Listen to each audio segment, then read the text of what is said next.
साइंसदान 2005 से उन पुरस्कार सिग्नल्स की हकीकत जानने की कोशिश कर रहे हैं।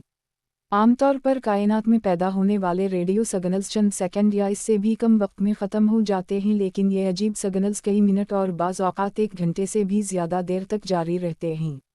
तहक़ीक़ में Australian SKA pathfinder radio telescope की मदद से मालूम हुआ कि ये सिग्नल दो सितारों के एक निहायत करीबी जोड़े से आ रहे हैं।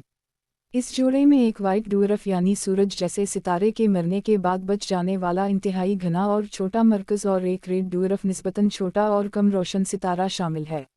मुहक्किकीन के मुताबिक वाइट ड्वार्फ अपने करीबी रेड ड्वार्फ से मादा खींच रहा है। ये दोनों सितारे सिर्फ 1.4 घंटे में एक दूसरे का चक्कर मुकम्मल करते हैं। इन दोनों सितारों का मदार मुकम्मल गोल नहीं बल्कि बेज़वी है।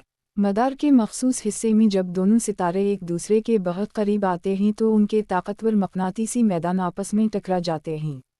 यही मकनातीसी तसादुम ज़बरदस्त तवानाई खारिज करता है, जिसके नतीजे में वो पुरस्कार और तवील दौराने वाले रेडियो सिग्नल्स पैदा होते हैं जो ज़मीन पर मौजूद दौरबीनी दरियाफ्त कर रहे हैं।